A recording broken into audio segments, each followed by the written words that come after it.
welcome back to another video. My name is Gemma and today I'm going to go through a load of Kindle books that I have purchased recently.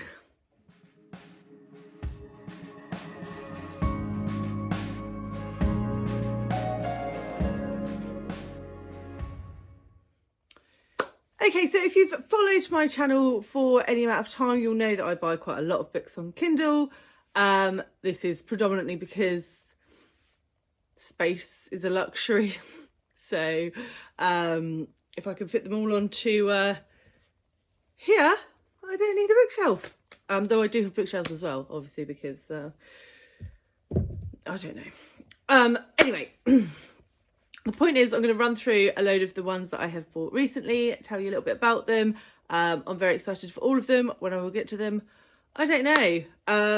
But hopefully at some point in the near-ish future. So the first book that I want to talk to you about is A Single Thread by Tracy Chevallier. Now, I haven't read anything by Tracy Chevallier before. But I hear so many good things about her on BookTube. I really want to give her a go.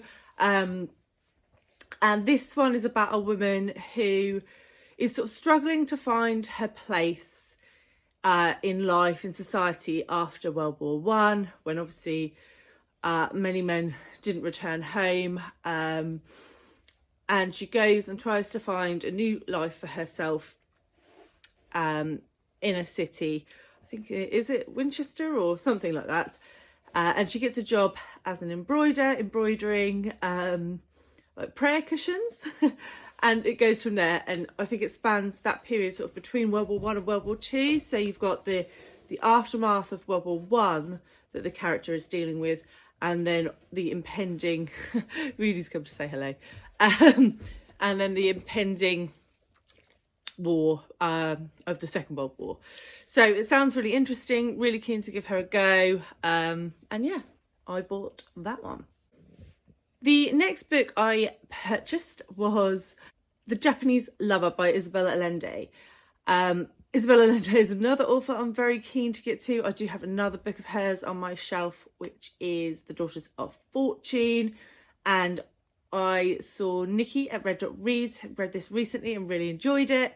I think this is going to be a real author for me, so I got one on my Kindle as well.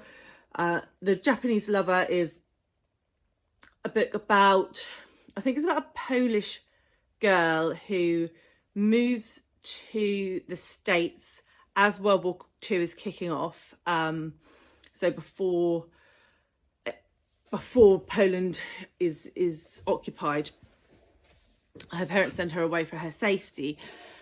When she's there, Rudy's kicking the tripod. When she's there, she meets and falls in love with a Japanese gardener, and then Pearl Harbor happens, and he is sent off to an internment camp, and it's about what happens from there. And it sounds pretty harrowing. Really interesting, an interesting perspective on World War II that I haven't read from before, of sort of the Japanese living in America when Pearl Harbor happened. So yeah, really keen to get to that one quite soon. And that is obviously translated from Spanish because Isabel Allende is Chilean, I believe. So yeah, sounds amazing. Next up is a classic, and that is, well, modern classic. Their Eyes Were Watching God by Zora, Neale, Hurston. I don't really know too much about this, and it's one of those that I think I'd rather go into blind, but I think it follows a woman as she sort of discovers what love is, and she has 3 marriages. It's a black woman in the States, I think in the 50s. So yeah, but I've heard nothing but rave reviews about this. I think Grace at GK Reads read it last year and really enjoyed it.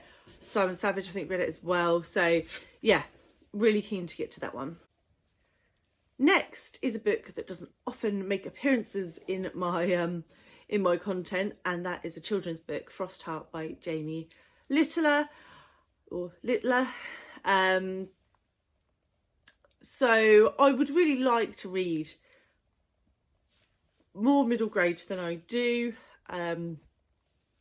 just to mix it up really a bit, and to see what is about these days. So yeah, it seemed like a good place to start. And Gavin at How to Train Your Gavin basically always raves about this series. I think there's 3. I think the third one came out quite recently. So yeah, not really sure what it's about. Some sort of Arctic expedition with magic and adventure. So yeah, we'll give it a go and see what it's like. Next up is Islands of Mercy. This one was a bit of a cover buy. I think I have seen it about, I don't know too much about it from a quick look at the blurb before this video. It's dual perspective. One of them's a woman in the south of England, I think, who's trying to get more from her life. And the second perspective is like an eccentric older man living in Borneo. And the two stories connect somehow, but it's supposed to be a lot of travel and adventure, and that's sort of the starting points. But there's things that happen in like the slums in Dublin and in Paris, and like all the way across the world right over to Borneo. So that in itself was a selling point for me. It's on the Kindle. Sit. Next up is the Manningtree Witches. This has had quite a lot of hype this year. I don't know too much about it apart from it's set in the 1600s and it's to do with the witch trials. Sorry, Rudy is trying to dig the carpet right here. Let's see if we can.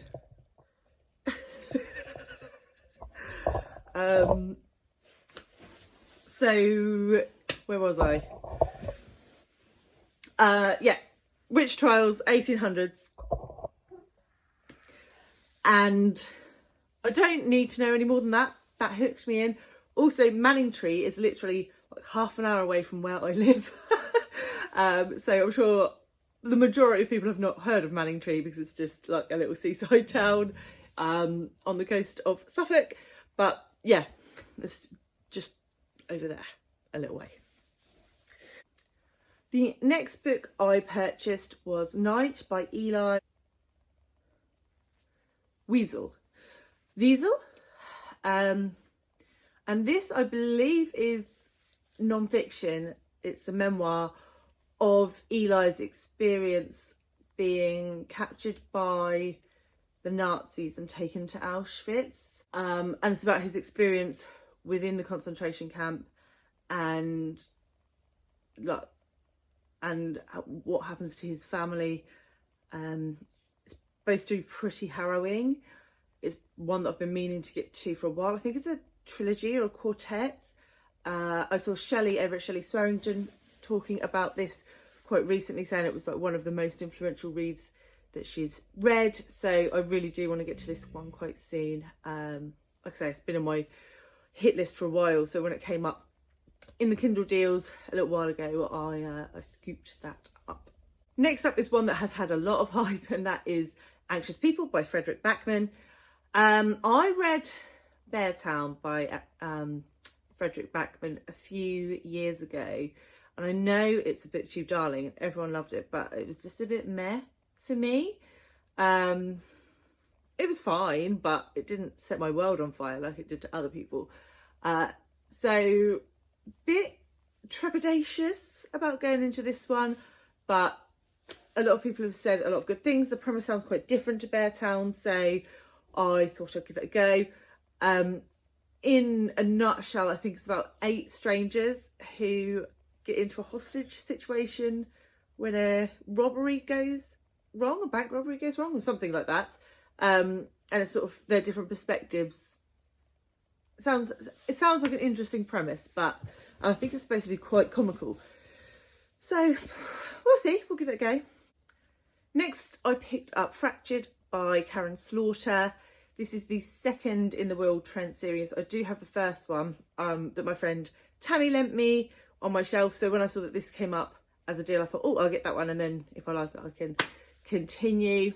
So I don't really know anything about it apart from it's really gory thriller stuff.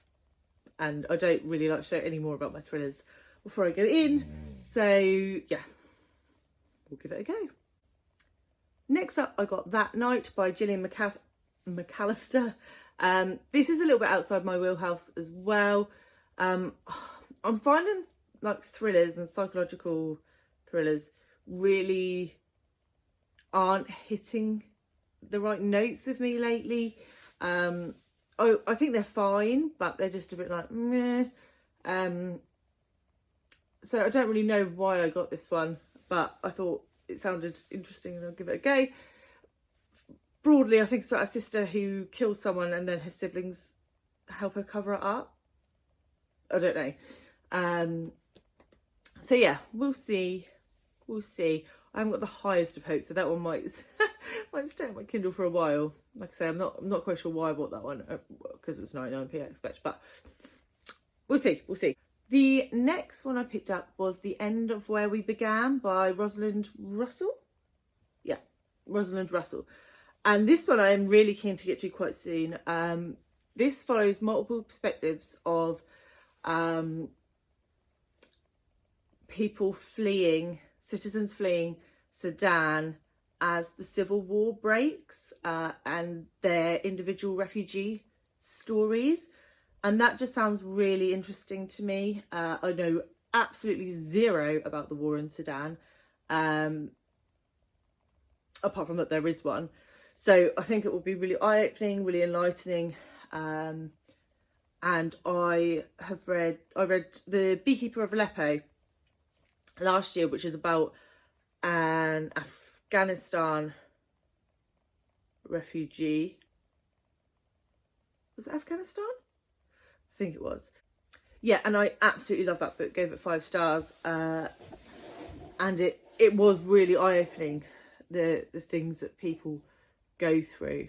So yeah, keen to pick that one up sooner rather than later. Next, I have a sci-fi classic, and that is Parable of the Sower by Octavia E. Butler. I think this is the first in a trilogy, correct me if I'm wrong. And this was written a number of years ago, when 2025 was way in the future. Obviously, we are now in almost 2022, so it's not that far in the future now, but it was supposed to be a sort of future, almost a dystopian future where basically the world's gone to hell in a handcart, drugs and lack of water and all these sorts of things have caused it to be a very violent and unpleasant place. Could be argued that we are there. But anyway, we follow a girl a teenage girl, I think, who witnesses the death of her parents and then has to try and find safety by travelling north. That's all I know. That's all I need to know. All I want to know. Octavia E. Butler is an author that I'm really keen to get to. So yeah, I will be picking that one up in due course.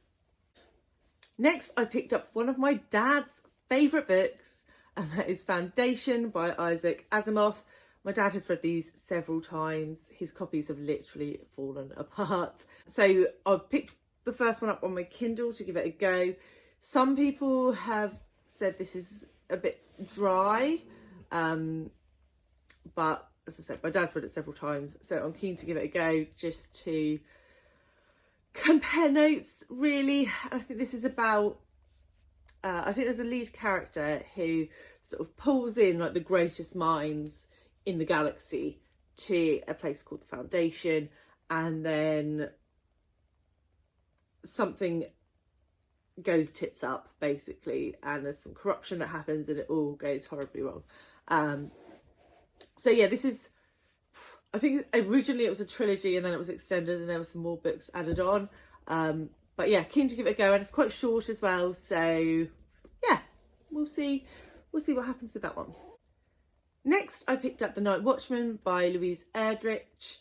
Louise Erdrich is a Native American author that I'm hoping to pick up another one of her books this month for Indigathon. So if you haven't seen my TBR video for that, I will link it in the usual locations. But this one is based around the life of her grandfather, who was a night watchman. I'm not entirely sure what that is, but it's about how he fights for the rights of Indigenous people, Native American people in Dakota, where he lives, and where he is a member of the council of, I believe it's the Chippewa tribe. If it's not, I'll put a comment in here to correct myself. So yeah, it sounds really interesting. I've had nothing but praise for Louise Erdrich and her work, and I think this will be quite enlightening on the struggles that Native American people are still facing today. I think this is set in the 50s, but obviously it's still relevant, and around some of the laws and stuff in America that came in at that time. So yeah, keen to pick that up and educate myself a little bit more on Native Americans and their history, even their more recent history. And the last one that I wanted to talk to you about was The Lamplighters by Emma Stonex. Again, this has had quite a lot of hype and excitement on BookTube since its release. I think it's only been released for a couple of months. And broadly, I think this is about some men in a lighthouse. I say I think with all of these because I sort of read a synopsis and then forget a little bit what it said and then just make up what I think it is in my mind. I think it's about some men who get missing from a lighthouse, and then their wives are left not knowing what happened to them, and they, as the years go on, they try and discover what happened to them. I think it's one of these where they were all in there, but the doors were locked, and then they disappeared, and no one knows where they went because the doors were locked from the inside or something.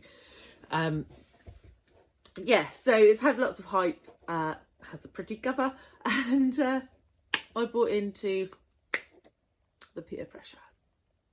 I did. So, yes, those were all the books that I wanted to talk to you about today. I think that is enough. But yeah, keen to get to all of them. Please let me know below if you have read any, if you have any thoughts.